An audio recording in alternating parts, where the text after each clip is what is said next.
Yusril Iza Mahendra yang menjabat sebagai Menteri Koordinator Bidang Hukum HAM Imigrasi dan Pemasyarakatan di Kabinet Prabowo Gibran, mendapat sorotan tajam karena kinerja yang dinilai tidak memuaskan di bawah kepemimpinannya. Berbagai persoalan hukum dan HAM justru semakin kompleks tanpa solusi yang jelas. Penegakan hukum kerap dianggap tebang pilih dan kurang transparan. Sementara berbagai kasus pelanggaran HAM tidak tertangani dengan baik. Selain itu, sistem imigrasi dan pemasyarakatan mengalami berbagai persoalan termasuk kasus overkapasitas lembaga pemasyarakatan yang tidak kunjung mendapat perhatian serius. Kurangnya inovasi kebijakan serta lemahnya koordinasi antara instansi membuat kementerian yang dipimpinnya gagal memenuhi ekspektasi dalam mewujudkan reformasi hukum yang adil dan berkeadilan. Bahlil Lahadalia yang menjabat sebagai Menteri Energi dan Sumber Daya Mineral di Kabinet Prabowo Gibran, mendapat kritik luas karena kinerja yang dianggap tidak memenuhi ekspektasi publik. Selama masa kepemimpinannya, berbagai masalah sektor energi seperti kelangkaan bahan bakar di sejumlah daerah terus terjadi tanpa penanganan yang efektif. Kebijakan terkait transisi energi menuju energi terbarukan pun dinilai berjalan lambat dan tidak memiliki arah yang jelas. Meski Indonesia memiliki potensi besar di bidang energi hijau, kegagalan ini membuat Indonesia tertinggal dibanding negara-negara tetangga dalam pemanfaatan energi bersih dan berkelanjutan. Selain itu, Bahlil dinilai tidak mampu menangani konflik sosial dan lingkungan yang timbul akibat eksploitasi sumber daya mineral terutama di wilayah pertambangan. Kebijakan yang kurang tegas terhadap pelanggaran lingkungan dan lemahnya pengawasan pada perusahaan tambang menimbulkan kerugian besar bagi masyarakat sekitar dan ekosistem. Kritik juga muncul terkait minimnya transparansi dalam pengelola sumber daya energi strategis yang seharusnya menjadi pilar ketahanan energi nasional. Akibatnya banyak pihak menilai bahwa sektor ini tidak menunjukkan kemampuannya signifikan bahkan mengalami stagnasi nasional. Yandri Susanto yang menjabat sebagai Menteri Desa Pembangunan Daerah Tertinggal di Kabinet Prabowo Gibran, mendapat sorotan tajam karena dianggap memiliki kinerja yang buruk terhadap program pembangunan desa, yang seharusnya menjadi prioritas justru berjalan stagnan tanpa terobosan berarti. Banyak desa tertinggal yang tidak merasakan manfaat nyata dari kebijakan kementeriannya. Sementara dana desa dilaporkan kurang optimal penggunaannya. Akibat lemahnya pengawasan, kritik juga datang terkait kurangnya inovasi dalam mendorong pengembangan ekonomi lokal, serta minimnya perhatian terhadap infrastruktur dan akses pelayanan dasar di daerah terpencil. Lemahnya koordinasi dengan pemerintah daerah serta pendekatan kebijakan yang tidak tepat membuat pembangunan desa selama masa jabatannya dinilai mengecewakan. Dito Aryo Tejo yang menjabat sebagai Menteri Pemuda dan Olahraga di Kabinet Prabowo Gibran, mendapat kritik keras karena kinerja yang dianggap tidak optimal dalam mengembangkan sektor olahraga dan pemberdayaan pemuda di Indonesia. Selama masa jabatannya, berbagai masalah seperti stagnasi prestasi atlet nasional di ajang internasional, serta minimnya dukungan untuk pembinaan atlet muda menjadi sorotan. Kebijakan yang diterapkannya dinilai tidak memiliki visi jangka panjang yang jelas untuk meningkatkan daya saing olahraga nasional. Program pengembangan fasilitas olahraga di daerah juga berjalan lambat dan tidak merata, membuat potensi bakat atlet di berbagai wilayah sulit berkembang. Di sisi lain, Dito Aryo Tejo dinilai kurang berhasil dalam merancang program pemberdayaan pemuda yang relevan dengan kebutuhan zaman. Minimnya inisiatif yang mendorong partisipasi pemuda dalam sektor ekonomi kreatif dan teknologi menjadi salah satu kritik yang kerap dilontarkan.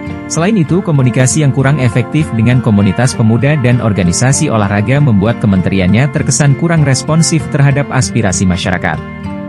Dengan berbagai kelemahan ini, banyak pihak menilai bahwa kepemimpinan Dito belum mampu memberikan dampak positif bagi Indonesia. Budi Aris Setiadi yang menjabat sebagai Menteri Koperasi di Kabinet Prabowo Gibran, sering mendapat kritik karena kinerja yang dianggap buruk dalam memberdayakan sektor koperasi di Indonesia.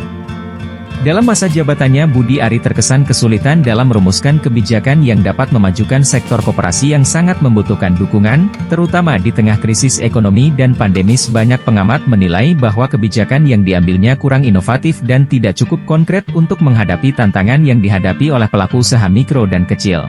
Padahal sektor ini seharusnya menjadi salah satu motor penggerak ekonomi nasional. Selain itu, program-program yang dicanangkan oleh Budi Aris Setiadi juga dinilai tidak menjadi solusi permasalahan yang dihadapi oleh koperasi, seperti kurangnya akses ke pembiayaan yang mudah, pelatihan yang efektif, dan pemasaran produk yang lebih luas dalam hal komunikasi dengan pelaku koperasi dan masyarakat bisnis, sehingga tidak mampu mendorong sektor koperasi untuk berkembang secara signifikan.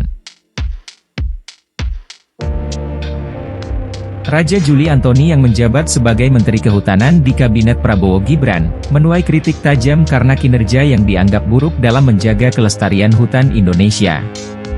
Di bawah kepemimpinannya angka deforestasi terus meningkat tanpa upaya mitigasi yang efektif.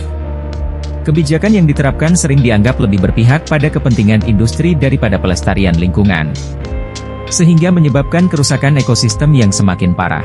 Selain itu, Raja Juli Antoni dinilai gagal dalam menangani konflik agraria yang melibatkan masyarakat adat dan perusahaan besar yang kerap memicu ketegangan sosial. Lemahnya pengawasan terhadap praktik illegal logging, serta minimnya program reboisasi yang konkret memperkuat penilaian bahwa kepemimpinannya tidak memberikan dampak positif bagi perlindungan hutan Indonesia. Fadlizon yang menjabat sebagai Menteri Kebudayaan di Kabinet Prabowo Gibran, mendapat kritik luar karena kinerja yang dianggap kurang mampu memajukan dan melestarikan kebudayaan Indonesia. Selama masa jabatannya, program pelestarian budaya tradisional dinilai minim inovasi dan terkesan hanya seremonial tanpa dampak signifikan bagi masyarakat. Upaya digitalisasi dan promosi budaya ke kancah internasional juga kurang maksimal, membuat potensi budaya lokal kurang dikenal di era globalisasi. Selain itu, lemahnya dukungan terhadap pelaku seni dan kebudayaan menyebabkan ekosistem budaya nasional tidak berkembang dengan baik. Kurangnya perhatian pada pendidikan berbasis budaya semakin memperkuat penilaian bahwa kepemimpinan Fadlizon tidak memberikan kontribusi signifikan bagi kemajuan kebudayaan Indonesia. Zulkifli Hasan yang menjabat sebagai Menteri Koordinator Bidang Pangan di Kabinet Prabowo Gibran, kerap menuai kritik tajam akibat kinerja yang dinilai buruk dalam mengelola sektor pangan. Di bawah kepemimpinannya, Indonesia mengalami sejumlah krisis pangan yang ditandai dengan lonjakan harga kebutuhan pokok, dan ketidakstabilan pasokan di berbagai wilayah.